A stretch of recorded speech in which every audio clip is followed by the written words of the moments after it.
Hi guys, this is John Christian. Welcome back to the John Christian Studio Sessions. Today we are going to go really in depth on layering. So this is the third episode of it. And in the previous episodes I was just building a little layering, putting in an extra organic instrument to make it sound a little bit more organic. And now I'm going to tweak all the elements so it really sounds big, well structured, well organized in terms of the frequency spectrum. And well, take a look.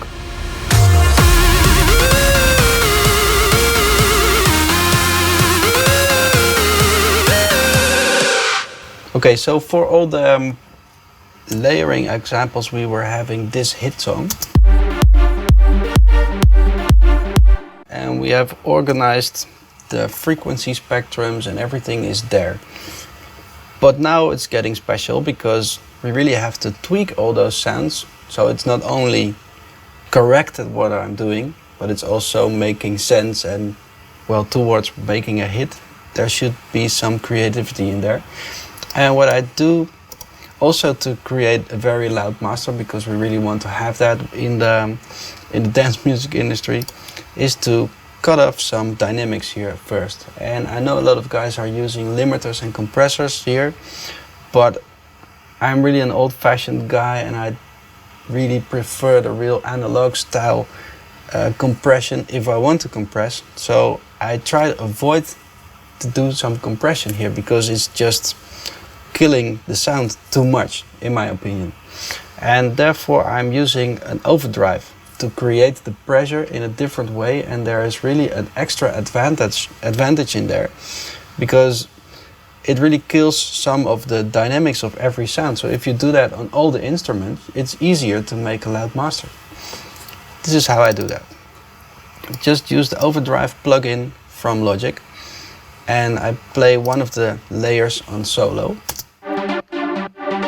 This is what it sounds like, and I'm going to push the drive a little bit to show you what the sound difference is here.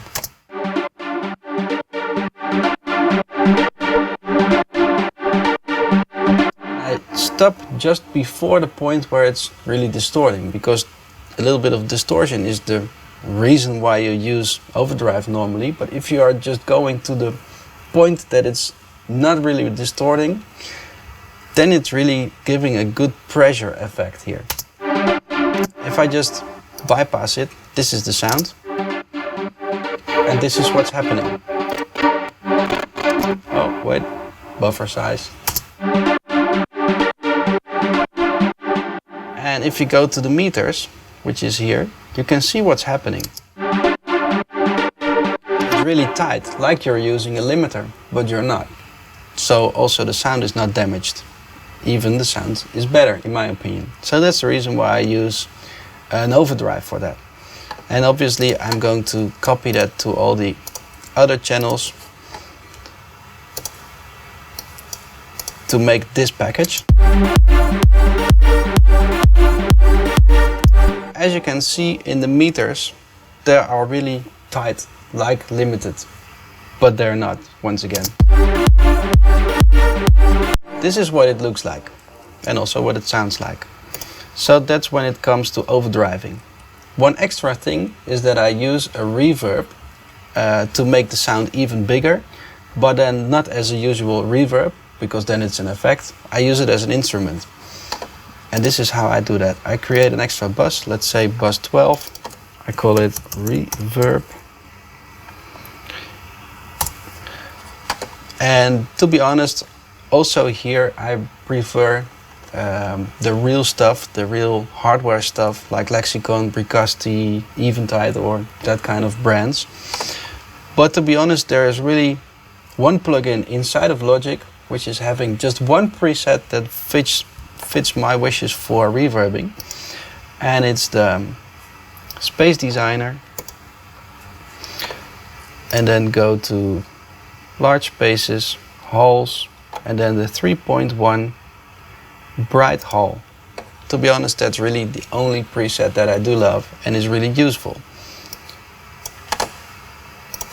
So now I'm going to send the package of layers to that reverb, and then you have the normal effect.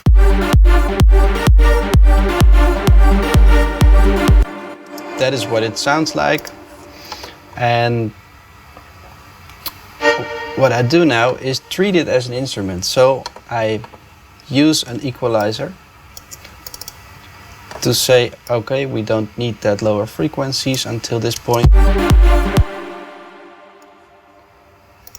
Going to use that overdrive to make it even more powerful. Then you can hear that the reverb sound is really growing. And then in the end, I take the same volume shaper in this case, but it can also be an LFO tool or a compressor to make the sidechain effect. To have exactly the same, so you really have to make sure that it's the same setting as on the layer package. We put that on the reverb as well. So this is what normally it would sound like. But it's too much and it's really creating a lot of phase in your mastering, and this is what I do with the volume shaper then. So the reverb also has this bouncing effect. And then I'm just going to mix that into the rest of the package. And then this is what it sounds like. So make sure you subscribe to the YouTube channel and follow all this, because a lot of more chapters are coming up about mastering, mixing and everything. So I hope to see you there.